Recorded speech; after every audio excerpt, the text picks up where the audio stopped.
Fala galera, sejam bem-vindos novamente ao Biodúvidas MG. Na aula de hoje falaremos sobre o último módulo da prova do PISM, o módulo 3. Falaremos hoje sobre as questões objetivas, as 5 questões objetivas, e durante a semana irei postar sobre as questões discursivas, as outras 5 questões. E assim finalizamos a prova do PISM, que serve para adentrar na UFJF. Logo depois da vinheta começaremos nosso vídeo.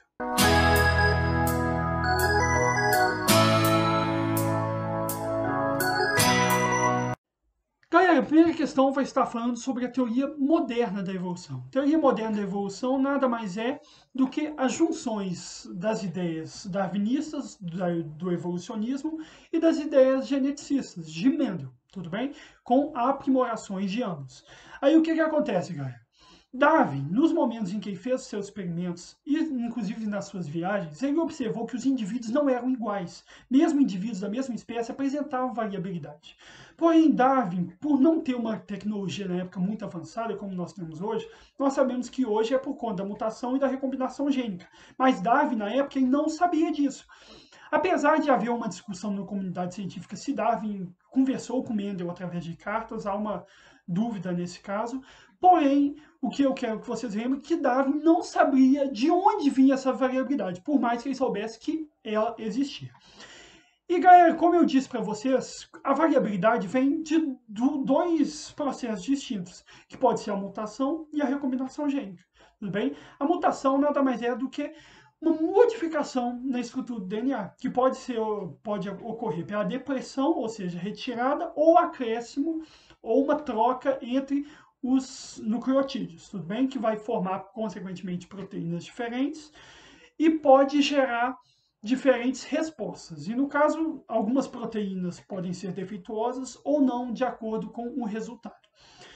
E essas mutações podem ser deletérias, negativas, ou seja, fazendo com que o indivíduo não consiga se adaptar ao meio onde ele vive, ou não consiga viver desta forma. Uma mutação neutra, que pode até ser silenciosa, e também a mutação positiva, que é, no caso, uma mutação que surgiu para o bem e, consequentemente, vai se perpetuar nas gerações, como é o caso das girafas. Inclusive, Mendel, Darwin acreditava que as girafas poderiam ter algumas de pescoço pequeno, mas de pescoço pequeno não conseguiriam sobreviver. Após alguns processos de mutação, tudo bem? Pode ter acontecido ao acaso de ter surgido uma girafa com um pescoço grande. E, consequentemente, ela teria uma vantagem evolutiva em relação a uma girafa que tem um pescoço pequeno. E, galera, a recombinação gênica nada mais é do que a recombinação dos genes, que pode acontecer através da reprodução sexuada. Por exemplo, a espécie humana. O papai e a mamãe, eles fazem reprodução sexuada, e nessa reprodução sexuada há uma recombinação desses genes, como também acontece na permutação desses genes. E galera, essa variabilidade vai ter como atuante a seleção natural. Então essa variabilidade, se for uma variabilidade positiva, vai sobreviver e levar aos descendentes. Mas se for uma variabilidade negativa, vai ser negativa e, consequentemente, há de se excluir essa espécie. Tudo bem? E com isso, os que sobreviverem vão estar adaptados ao meio. Agora vamos para a resolução da primeira questão. Galera, a primeira questão diz assim: a teoria moderna da evolução, também conhecida como teoria sintética, agrega à seleção natural as compreensões sobre a origem da diversidade genética. A respeito dos processos da origem à diversidade genética, que sabemos que é a recombinação gênica e a mutação, marque a alternativa correta.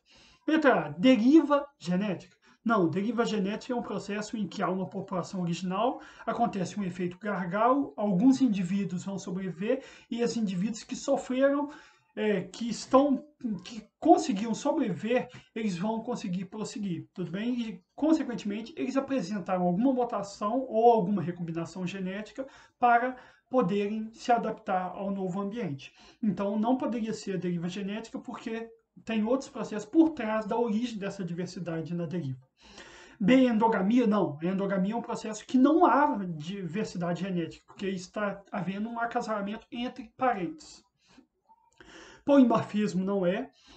Mutação, nós sabemos que é, porque, como eu disse para vocês, é um processo de origem da diversidade genética. E a seleção sexual não poderia ser, que é no caso uma competição por uma fêmea, tudo bem? Geralmente machos irão competir por uma fêmea. Então, não é essa a origem da diversidade genética, o ponto original dessa diversidade, que sabemos que é por conta, inclusive na seleção sexual, pela recombinação genética da fêmea com o macho. Galera, a questão 2 está falando sobre alteração cromossômica e possíveis doenças que podem ser relacionadas a essas alterações. Galera, na célula eucariótica nós temos o envoltório nuclear.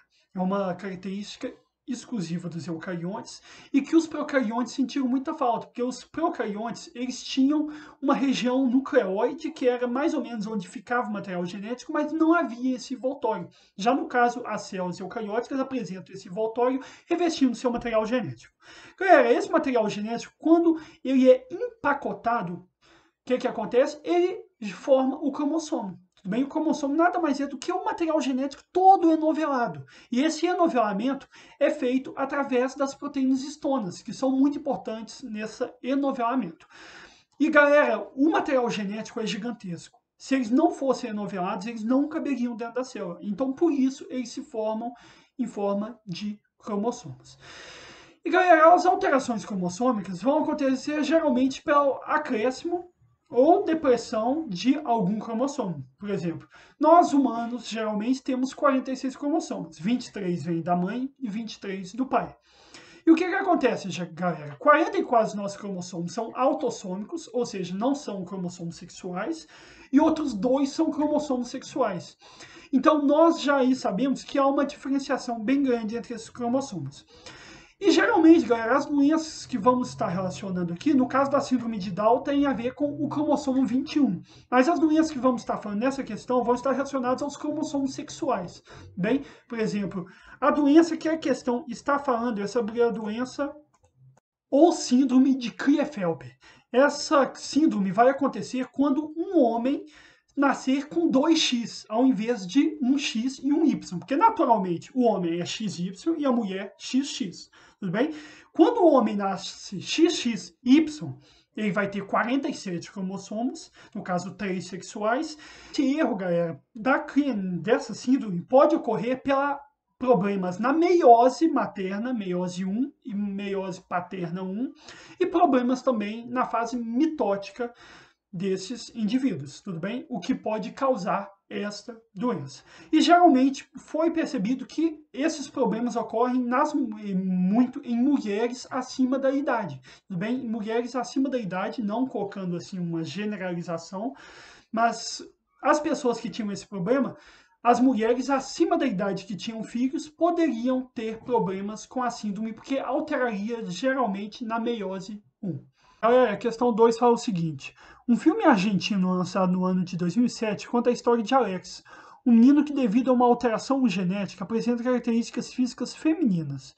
Qual é a aneuploidia observada em Alex e o nome dessa síndrome? Vamos observar aqui.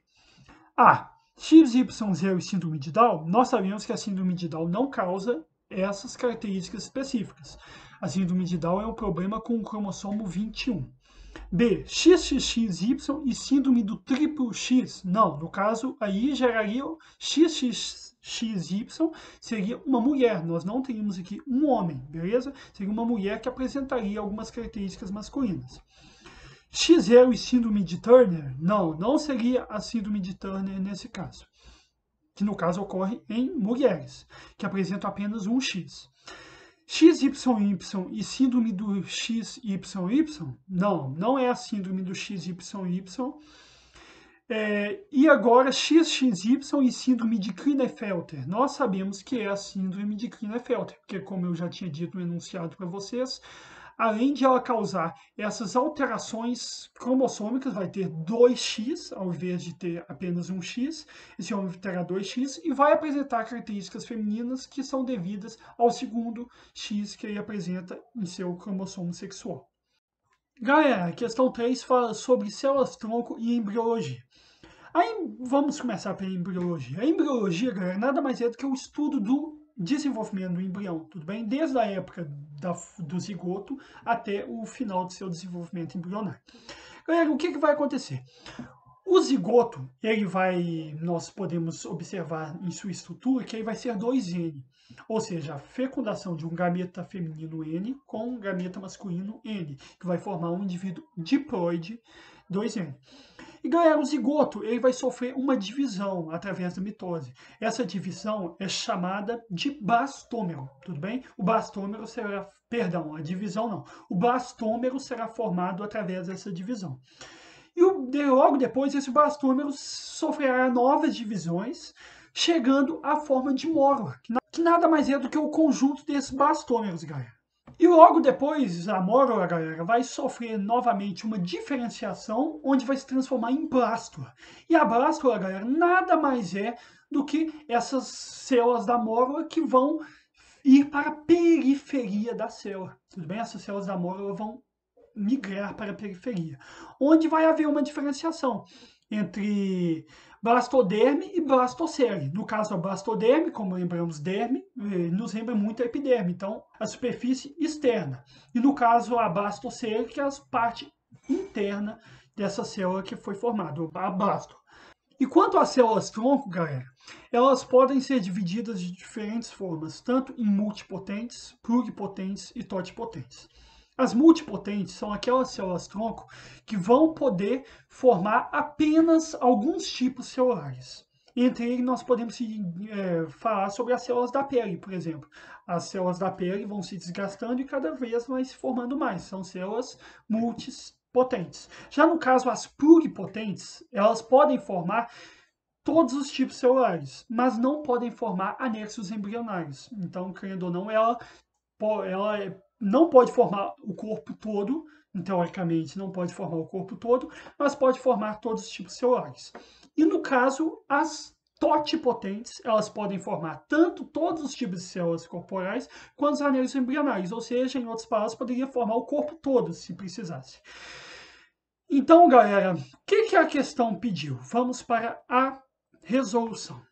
Galera, questão 3 fala assim: o espermatozoide fecunda o óvulo e forma uma única célula determinada zigoto. O zigoto sofre várias clivagens, ou seja, divisões, e forma a mórula, que evolui a blasto. Como nós dissemos, é o estágio que vamos parar nesse exercício. Algumas pesquisas utilizando embriões visam isolar células-tronco nesse estágio de desenvolvimento, porque elas apresentam potencial. O estágio de desenvolvimento que eles querem parar essa divisão é na blástula, beleza? Letra A. Totipotente, diferenciando em alguns tipos celulares. Galera, não. Por quê? Nesse caso, na blástula, vai parar no processo de pluripotência, porque as células estão de forma pluripotentes. Elas não têm mais a capacidade de desenvolver anexos embrionários. Nesse momento que esses cientistas desejam parar, que eles precisam para a formação de células. Então, letra A. Totipotente, já sabemos que não, mas vamos até ler o final para ver. Diferenciando em alguns poucos tipos celulares, como nós vimos no enunciado, as totipotentes podem se diferenciar em tudo. Então, não é em poucos tipos celulares. Então, mesmo assim, podemos eliminar. Pluripotente, beleza. Parou em forma pluripotente. Tendo potencial mais restrito de diferenciação do que as células multipotentes, totalmente errado. Porque, no caso, as pluripotentes têm mais potência do que as multipotentes, porque eles ainda podem formar todos os tipos celulares, e as multipotentes apenas alguns tipos celulares. Totipotência, apresentando capacidade de diferenciação limitada em relação às células pluripotentes, já sabemos que totipotente está errado, e o resto, apresentando capacidade de diferenciação limitada em relação às pluripotentes? Lógico que não, nós sabemos que as totipotentes apresentam maior capacidade do que as pluripotentes. D. Pluripotentes sendo mais restritos à capacidade de diferenciação do que as totipotentes, tudo certo até agora, e apresentando potencial maior em relação às multipotentes, com certeza, letra D. Mas vamos ver a letra E. Pluripotentes, tendo capacidade de diferenciação maior do que as totipotentes e apresentando potencial mais restrito em relação às multipotentes. A E está totalmente errada, beleza? A primeira está certo que são realmente pluripotentes, mas o restante está errado. Então, 13, letra D. A questão está falando sobre os ciclos biogeoquímicos e especificamente sobre o ciclo do nitrogênio. Nitrogênio é um gás com grande protuberância sobre a nossa atmosfera, então nós temos em grande quantidade. Porém, não conseguimos absorvê-los naturalmente, precisamos nos alimentar para conseguirmos absorver. E como vamos absorver? O ciclo de nitrogênio é um pouco complexo, galera, mas vamos aqui pela figura que vocês vão entender. O nitrogênio está na atmosfera, de boa. Aí o que vai acontecer? Vai haver fixação desse nitrogênio na atmosfera, ou através das bactérias fixadoras em raízes de leguminosas, onde vai haver essa simbiose entre as raízes e essas bactérias, onde essas plantas vão poder absorver de primeira esse nitrogênio atmosférico. Porém, alguns fixadores no solo vão transformar, através da amonização, esse nitrogênio atmosférico em amônia, perdão. E essa amônia, galera, não é consumível pela gente, nem pelos peixes, e também nem pelas plantas, tudo bem? Então, galera, ela terá que ser transformada através de um processo chamado de nitrificação por bactérias nitrificantes em nitrito. E esse nitrito vai ser transformado por bactérias nitrificantes em nitratos. E esses nitratos ou vão ser desnitrificantes, ou seja, serão devolvidos para a atmosfera, ou serão assimilados pelas plantas, tudo bem? E nós nos alimentamos das plantas e plantas de animais, e adquirimos esse nitrogênio. E o nitrogênio é muito essencial, inclusive, na produção dos nossos ácidos nucleicos. Galera, a questão 4 fala o seguinte: em 2011, o zootecnista da Embrapa, Luiz Carlos Guilherme, desenvolveu em seu doutorado o Sistema Integrado Alternativo para a Produção de Alimentos, Agricultura Familiar, conhecido como Sisteminha. Ele consiste em um sistema integrado de produção de alimentos que contribui com a segurança e soberania alimentar de seus beneficiários, em geral pessoas em situação de vulnerabilidade. O elemento central da tecnologia desenvolvida é a criação de peixes em um tanque construído com materiais de baixo custo, onde funciona um sistema de recirculação e filtragem. Com um balde, um cano de PVC, uma mangueira de limpeza de piscina e uma garrafa PET, constrói-se o biofiltro. Nessa estrutura, bactérias agem a partir de agora nós já veremos alguns passos do ciclo do nitrogênio. Nessa estrutura, bactérias agem na decomposição dos resíduos metabólicos produzidos pelos peixes, como é o caso da amônia. Nós vimos que quando há essa deposição de resíduos, ou por exemplo, na figura nós vimos decomposição ou fezes, existe amônia nesse tipo de excreção. Então, essas bactérias vão transformar essa amônia, tudo bem? Através de um processo de amonização. Muito bem. A amônia altamente tóxica para os peixes é transformada pelas bactérias presentes no filtro em nitrito ou nitrato. Olha, a amônia é transformada em nitrito ou nitrato, nós já sabemos que é um outro processo chamado nitrificação. Então, bem tranquilo até agora. Assim, parte da água do tanque de peixe é utilizada como fertilizante na irrigação da cultura de hortaliças. O resíduo gerado no cultivo dos peixes também pode ser reaproveitado para a formação de composto e produção de humus de minhoca. No texto acima são descritas duas etapas do ciclo de nitrogênio. Assinale a alternativa correta. Galera, eu vou ser sincero com vocês, essa questão foi a questão mais fácil. Que na própria questão te deram a resposta. Você não precisaria saber nada sobre o ciclo do nitrogênio. A própria questão já te deu a resposta na hora, porque já falou que é um processo em que transforma esses resíduos em amônia. Quer dizer, esses resíduos de amônia, perdão. Então é um processo de amonização. E no caso, fala que transforma essa amônia em nitrito ou nitrato. É um processo, já que está formando nitrito, nitrificação. Já sabemos que é essa a resposta certa, mas vamos ver as outras. Fixação e amonização não é isso que está representando. Nitrificação e desnitrificação não está representando aqui a volta para a atmosfera ou o consumo pelas plantas, através da assimilação. Amonização e nitrificação, perfeitinho. Letra C. Fixação e nitrificação, letra D, não é esse processo, porque não está se fixando da atmosfera. E letra E, amonização e desnitrificação, não é a desnitrificação que está acontecendo, nós sabemos que é a nitrificação. Letra C, questão bem tranquila. Galera, agora finalizando e indo para a nossa última questão, vamos para a questão 5.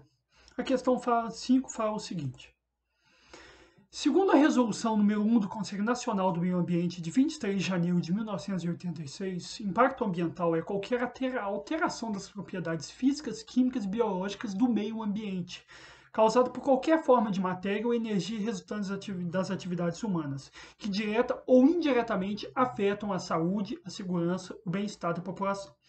As atividades sociais e econômicas, a biota, as condições tétrico-sanitárias do meio ambiente, a qualidade dos recursos ambientais.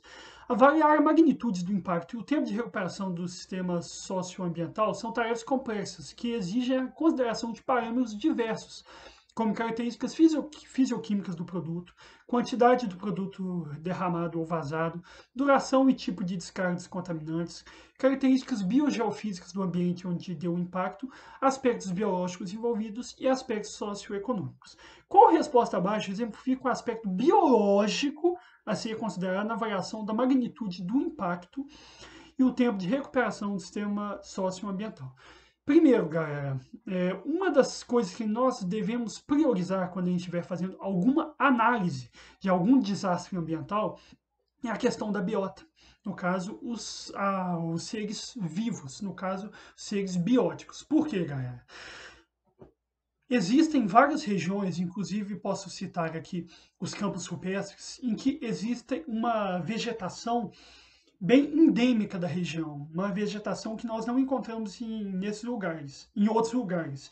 Então, galera, por exemplo, o campo rupestre, se houver algum desmate nos campos rupestres, o que vai acontecer? Essa espécie pode não conseguir voltar. Por quê? Além do solo ser muito pobre, rochoso, que tem muito pouco espaço entre as rochas e a terra, essa biota pode não voltar por ser endêmica, tudo bem? Então, galera, se a biota for atingida, nós temos que observar ela como característica socioambiental. Claro que os outros podem ser muito importantes, mas a biota tem que ser o nosso primeiro ponto. Então, vamos olhar cada um deles. A estrutura do substrato atingido, beleza, a gente pode observar mais em caráter físico-químico, podemos observar, mas ainda tem algo que nós devemos observar com mais clareza. B.